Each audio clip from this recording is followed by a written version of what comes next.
Let's see here. It's exciting. Oh dear. Which one is it? The topic is... Hey yo, Jackwagon, who are you? I'm Aaron, and this is AJB. Oh, you know, busier than ever. on this one too. Yep. I should check my phone. I'll show what you were saying on the tree map. Yeah. I would say we're gonna go straight down.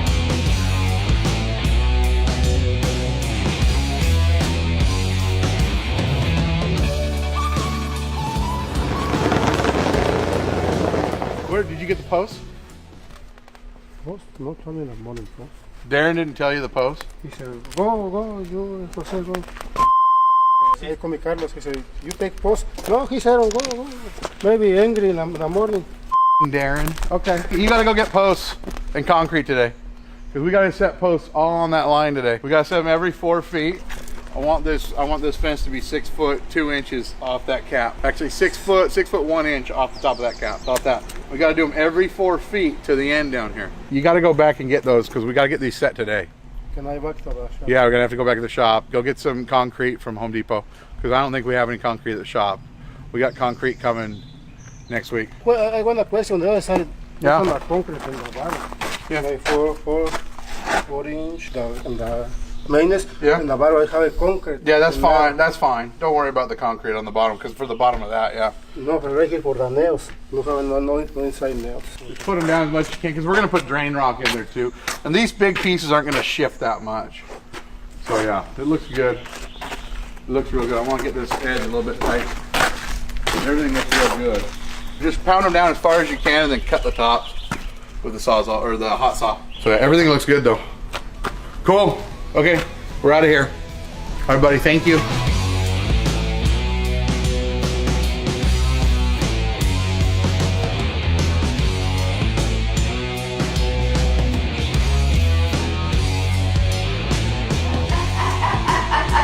Ron's driving. There have been several times that Ron has driven into this parking lot where I literally thought something was on fire or someone was like a dying. medical emergency. Yeah, it was.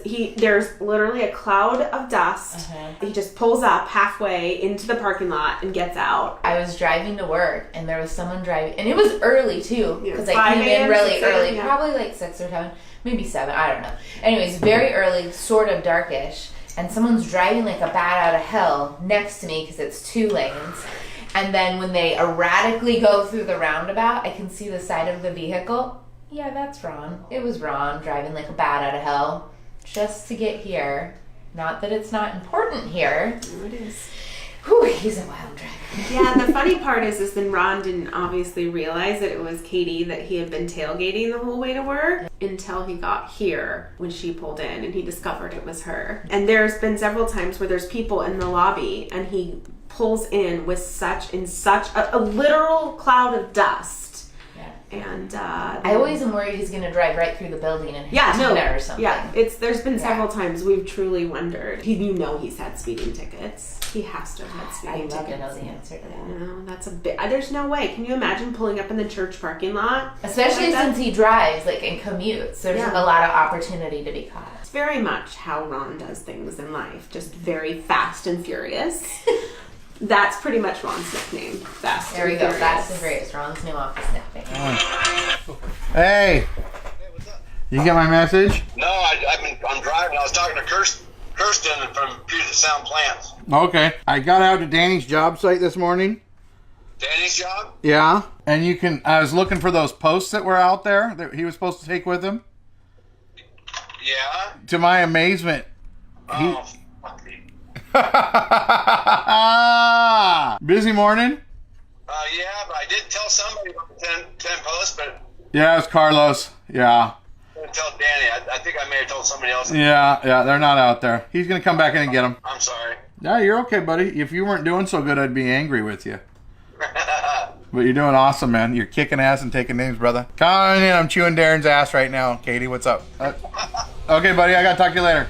All right, see ya. Bye-bye.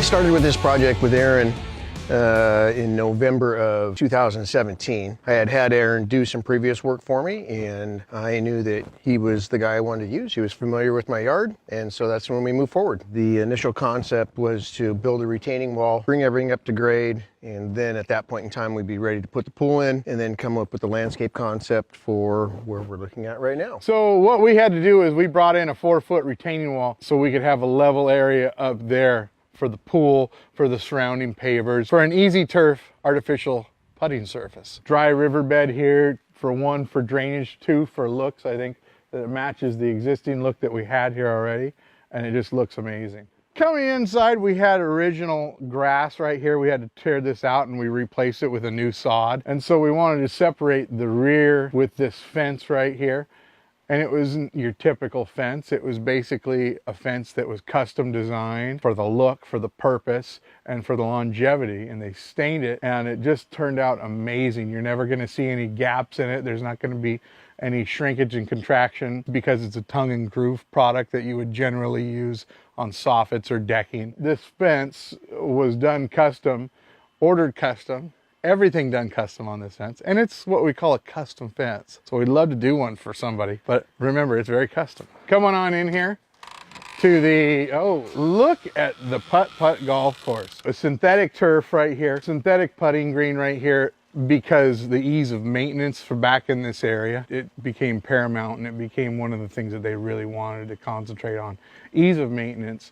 The water feature right there, amazing. Picked out by the homeowner, The Rock. It's an amazing piece right there. We did not do the pool. We had nothing to do with the pool. We don't plan to do pools in the future. So the pavers that we use are called a La Pietra 24 by 24 charcoal paver by Western Interlock. It's a very high-end product. It's designed a little bit thicker than your average paver. They want to make sure it doesn't crack and it seals correctly and it holds together correctly. The size of the paver fits really well to the area, so you don't have a lot of smaller pavers making it look a lot choppier. It's a larger paver that blends with the large area. The original concept was that we knew we were having a large area that was going to be taken up by hardscapes itself, and so we were trying to come up with an idea on what we could do to make it where it wasn't so busy with the smaller pavers. And so we finally came up with the large 24-inch by 24-inch to have the paver look, but yet feel like it's not as busy, and it turned out fantastic. That's what I said. River rock, drain rock around a lot of the borders for accentuated drainage and for look and ease of maintenance. You'll see that there's not a lot of mulch in all these areas, and the reason there's not a lot of mulch is because they don't want to have to refresh mulch year after year after year after year. We did a lot of drainage work around with the rocks, so it drains off these pavers really well. It has a very, very nice northwest look to it. This whole backyard is clay-based, and it's just always been a swamp. Even when the pool wasn't here, it was just, this used to be all grass, and there was a dog kennel over there. And once the rains hit, we couldn't even walk back here and use it. It was a big concern for us to make sure that the pavers were installed correctly to where we do get slope and we do have proper drainage. Even with the hard rains we had last week, everything drained properly, and I didn't have any flooding issues or nothing. It really, really, really looks incredible. It turned out incredible. Yeah. What do people say when they come over? Oh, they can't believe it. We had a big party, and we probably had 50 people here. They said it was a resort. It really is set up that way with, you know, the umbrellas and with the chairs and with the cabana and the grasses. I'm excited for them to come back at night when the night lights are on. And the night lighting is absolutely amazing. This back wall right here with the rock looks fantastic. I have an uplight on the fountain itself, and then I have some small floods that are at an angle facing away from the rock. And then these sconces. Like the wall light sconces. Yeah, these sconces are cool. There's a bulb up here and a bulb down here, right? So what it does is it V's up here and then it V's down here. And it just puts an amazing look down the wall. And then I have 3 uplights here, right? Remember we put the uplights here? Mm-hmm. It's amazing. It's really cool. My first reaction when it was all finished was, thank goodness it's done. Average people are only gonna do something like this once in their lifetime. And this is once in a lifetime for us to do something like this. So, I mean, when it was done we were thrilled, we were elated, we were excited. It was just 100% good. It's probably the best thing we did as a family for a family, because this is where we hang out. It was a great investment. No regrets. Yep. Cool? Cool. You want to go swimming? Not really. No? I honestly have another bid I gotta go look at. So otherwise I would do that. It's 88 degrees right now. Oh, is that what it is? Yeah. Really? Oh man. Yeah. Hey, yo, Jackwagon, who are you? I'm Aaron, and That's a blooper. this is AJB, not Aaron.